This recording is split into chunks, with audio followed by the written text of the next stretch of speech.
Good morning dear students. कैसे हैं आप लोग? आशा करता हूँ आप अच्छे होंगे।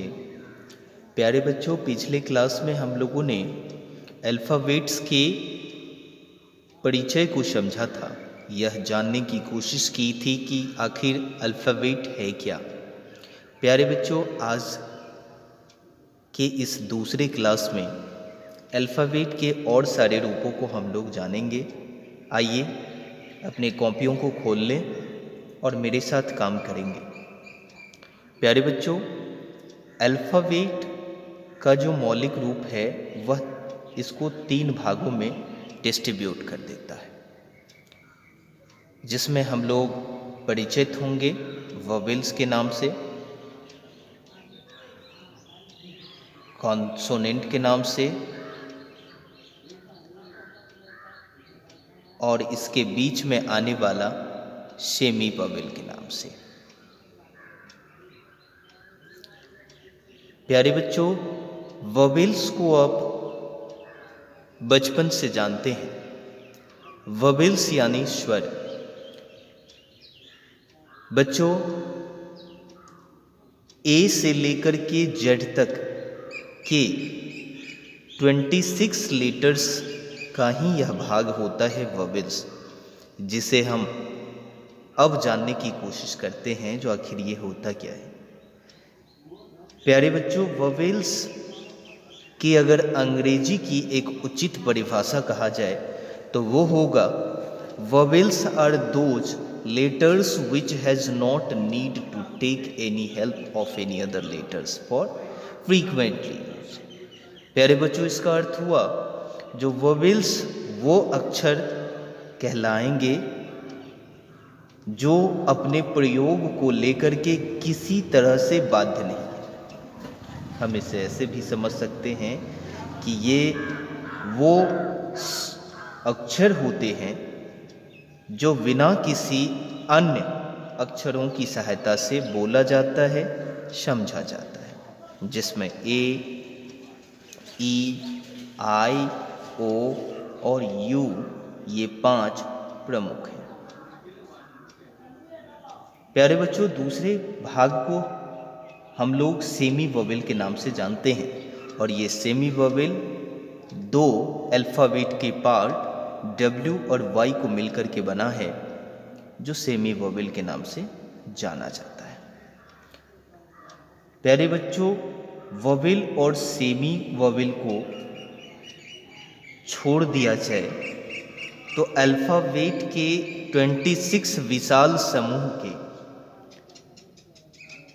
जो आधिपत्य हैं वो कॉन्सोनेंट है।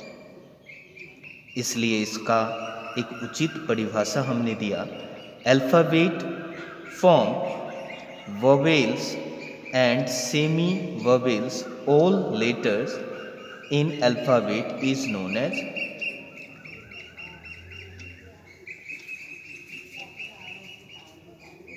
consonant. Dear students, apart from vowels, ये apart from vowels का मीन्स ये होता है जो ये 5 को छोड़ करके, सेमी वोवेल ये 2 को छोड़ करके जितने भी लेटर्स अक्षरों को अल्फ़ाबेट में हम देखते हैं वो सभी क्या हैं? कॉन्सोनेंट। प्यारे बच्चों, यहाँ आप देख पा रहे होंगे B, C, D, F, G, H, J, K, L, M, N, P, Q, R, S, T, U, U नहीं, वी, एक्स, जेड, क्योंकि यू तो पार्ट है वोवेल का, इसलिए ये सारे समूह क्या कहलाएंगे? कॉन्सोनेंट कहलाएंगे। डियर स्टूडेंट्स, एक नोट मैंने दिया है, ध्यान देंगे यहाँ। ये नोट क्या है? तो ये नोट बताता है जो इन दिनों नाउअडेज सेमी वोवेल्स को भी विशेषज्ञों ने, ग्रामेरियन ने कॉन्सोनेंट की श्रेणी में रखा है। कॉन्सोनेंट साउंड की तरह इसका प्रयोग किया जाता है और इसका उपयोग भी कॉन्सोनेंट की तरह किया जाता है। आइए बच्चों आगे बढ़ें। अल्फ़ाबेट के अगर हम विस्तार की बात करें तो विस्तार तो बहुत है, लेकिन इसके कुछ मुख्य प्रयोग से हम आपको परिचित करवाएं। As a word, as a sentences, word के रूप में, सेंटेंसेस के रूप में। प्यारे बच्चों, जब हम वर्ड के रूप में अल्फ़ाबेट को देखते हैं तब यह किसी न किसी अल्फ़ाबेट का समूह होता है, जोड़ा होता है। और तभी हमने एक अच्छा सा परिभाषा तैयार किया जो व्हेन अल्फ़ाबेट्स आर जॉइन, जब यह जुड़ता है, किससे जुड़ता है? तो कोई ऐसे दो स्पेशल मीनिंग देने वाले अल्फा से जुड़ता है जो मिल करके अपने ओरिजिनल फॉर्म को, जो प्रारंभिक रूप है, उसका जो अपना रूप है, उसे छोड़ करके वो शब्द का निर्माण करता है। जैसे आप देख पा रहे होंगे HONEST अलग अलग लेटर्स हैं लेकिन कंबाइंड रूप से एक वर्ड बनाया ऑनेस्ट। वैसे ही इंटरेस्ट है, वैसे ही रूल है, ये सब। प्यारे बच्चों,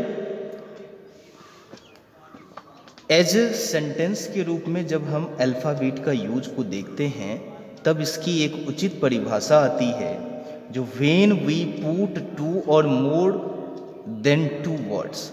यहाँ लोगों को ध्यान देना पड़ेगा कि वर्ड्स को जब जोड़ते हैं तब ये सेंटेंस बनता है, और न केवल जोड़ना, एक सिस्टमेटिक वे में, एक सिस्टमेटिक तरीके से जोड़ेंगे तब एक कंप्लीट सेंस देगा, कंप्लीट मीनिंग देगा, और वो किसी न किसी पंक्चुएशन मार्क्स के द्वारा एंड करता हो, तभी वो सेंटेंस कहलाएगा। प्यारे बच्चों, जैसे हमने कुछ एग्जाम्पल तैयार किए हैं, he is an honest man, यहाँ he is an honest man अलग अलग शब्द हैं, लेकिन जब इसे हम एक साथ जोड़ते हैं तब एक सेंटेंस का रूप लेता है और फुल स्टॉप से एंड होता है, इसलिए ये एक सेंटेंस होगा। वैसे ही Ram is a ruler of Ayodhya, ये दोनों ही सेंटेंस के उपयुक्त एग्जाम्पल माने जाते हैं।